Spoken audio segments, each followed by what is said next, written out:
Welcome back to Oregon Makers. We're going to talk about the setup gauge today. I'm going to retrieve it from where it lives and take it over to the router table and show you a couple ways to use it there. So what I like to use it for is the height of things, and I don't use a measuring tape or ruler if I don't have to. So here I've got a piece of plywood which never measures the exact thickness you think it is. So I set the gauge to the thickness of the plywood, and then I raise my bit up until it touches the bottom of the gauge and just kind of lifts it off the table a little bit, and then just find that happy little spot there. Here's another shot of my manual router lift there, which is basically me reaching in and turning the router, and that looks good. So that's setting the height, and then it's perfectly the height of the plywood. The other way to do it is to set the, or to use the tool is to use it to adjust the fence. So you can pick your dimension of how far away you want your dado or groove to be, and kind of square up the bit with the fence, so it's, you know,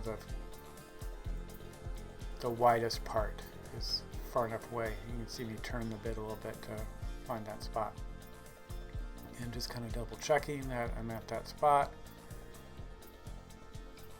and then lock the fence down.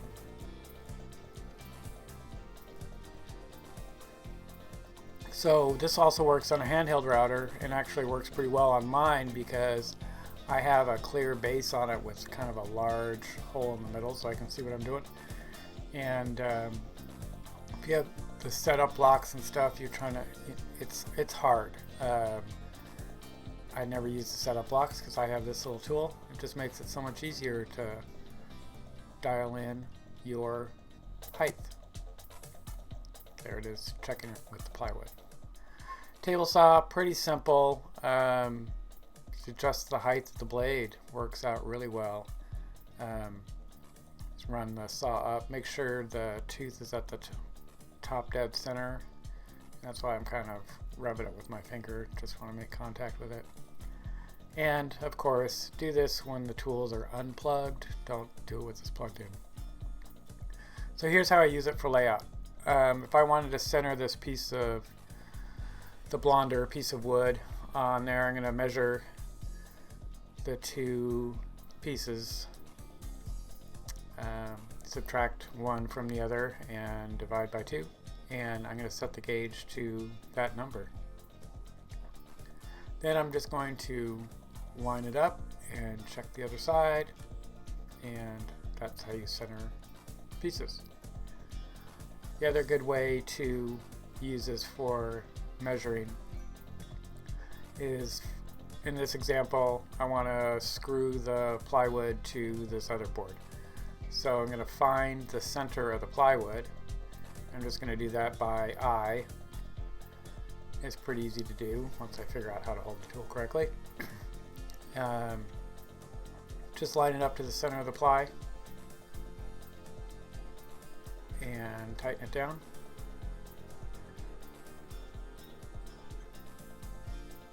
Now I can use the gauge along the edge of the board if I was just going to use a butt joint with screws. Grab my pencil and do my mark so I know where to drill or put the screws.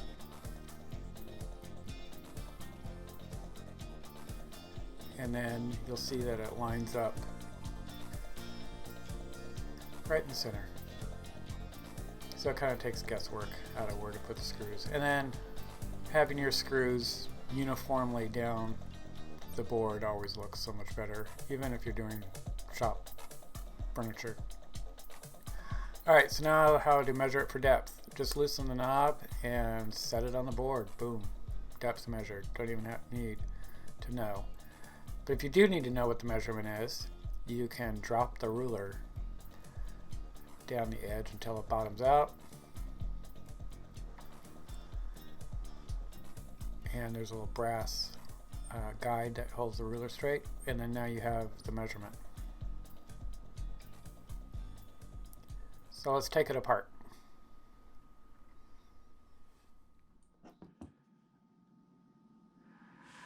Okay, so here is the tool. Real basic.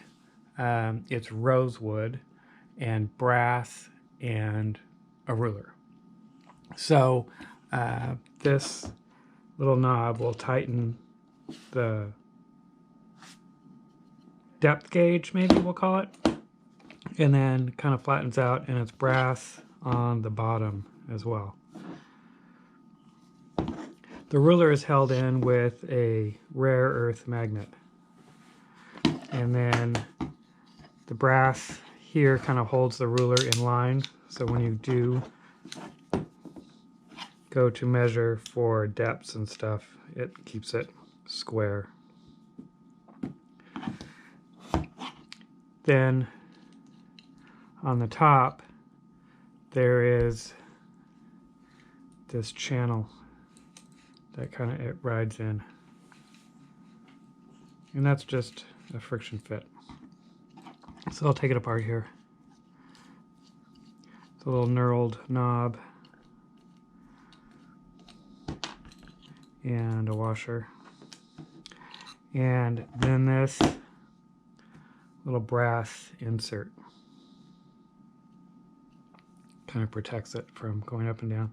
And then so there's you can see where the brass screws kind of went through the little shiny bit right where my thumb is, and I just filed that back down again. It's the fun of working with brass. And also with the brass screws, you can file them flush to the face here. And then on this side with the female end of the dado, I just epoxied in a bolt that I cut the head off of. And then you just need to set that at the right depth, you know, the right height this way, so when this goes together, it will actually fit in there.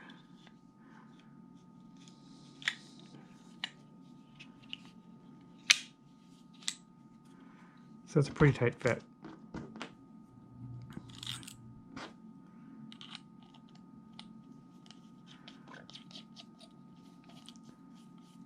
I probably could have cut down that brass knob a little bit, but I like the base on this side because then when you raise this up high enough, it's heavy enough to support. So that is my little favorite marking tool. And Ezra, who you'll probably hear in the background of my videos, the obnoxious Bengal. And that's how I made it. I'm going to have a link down below for a build of this that includes plans from Woodsmith magazine. So check it out.